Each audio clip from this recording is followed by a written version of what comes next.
Welcome back to the reload bench. About every 1 to 2 years I wear out a pair of boots. Most of that wear and tear comes from work, but I also wear my boots outside of work, and it's good to have some boots that you can wear in warm weather, cold weather, when you're doing leisurely activities, or when you're just trying to earn a living. Although I've tried out different brands of boots and I've been happy with a lot of different boots I've had over the decades, my go-to brand is Belleville boot.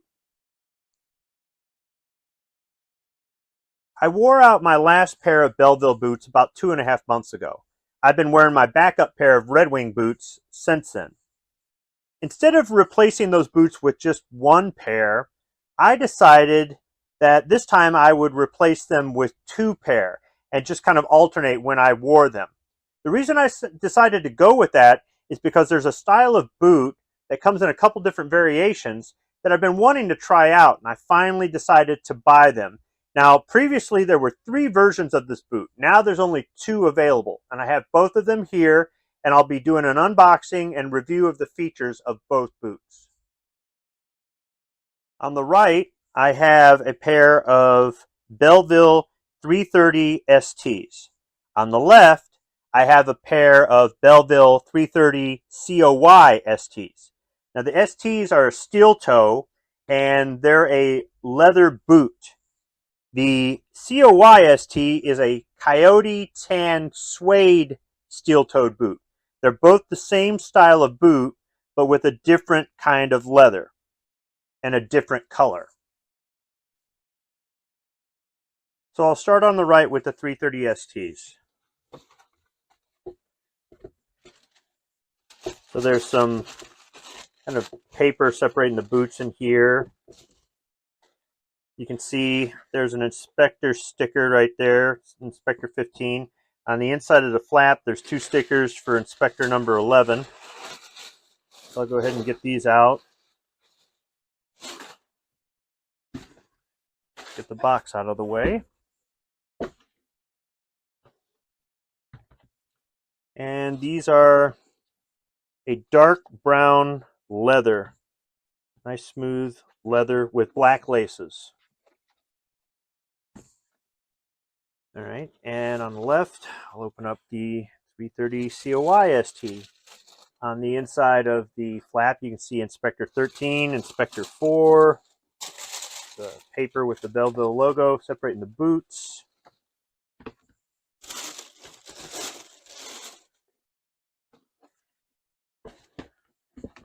Get the box out of the way. And I don't see an inspector sticker on the boots. And that's kind of a darker tan color. It's a suede type finish, your typical desert boot, whereas these kind of remind me more of the flight boots that were issued when I was in the military, except they're brown instead of black. So I printed this off of the Belleville boot website. They still show all 3 variations of the boot. Unfortunately, though, one of them has been discontinued and I couldn't find it anywhere in my size, so I wasn't able to purchase it for this review. So the boots I have on the left are the 330 COYST hot weather steel-toed flight boot. The boots I have on the right are the 330ST, the wet weather steel-toed flight boot.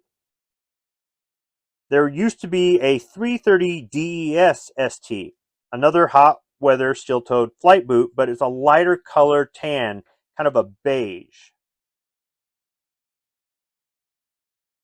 Both styles of the Belleville 330 are Berry compliant. They're made in the USA. They both have steel toes, they both have Vibram soles with the same pattern, and they both have an electrical hazard rating. The main difference, other than the outward appearance, is that one is designed for wet weather conditions, like up on the flight deck, and the other is designed for hot, arid conditions, like the desert. I've turned over one of each boot to show you that they have the same Vibram sole. They're just different colors. The wet weather boot is in black, and the hot weather boot is in a tan or beige.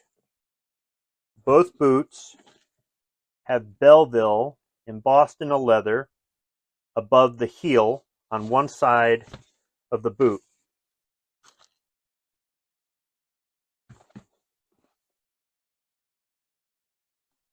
And both boots have speed lacers.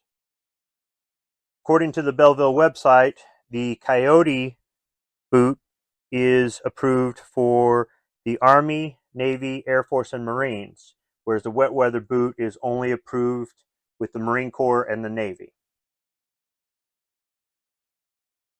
My plan is to wear the wet weather boot primarily in the winter and on rainy days, and to wear the hot weather boot in the summer and when I go out west, because I like to go hiking in the desert when I'm out there. I'll be putting insoles in both boots. I'll be treating the hot weather boots with Camp Dry for waterproofing. And I'm going to be wearing these boots primarily at work. So I may do a follow-up video if I have any issues, but the main purpose of this video was just to show the differences between these two boots. Thanks for watching.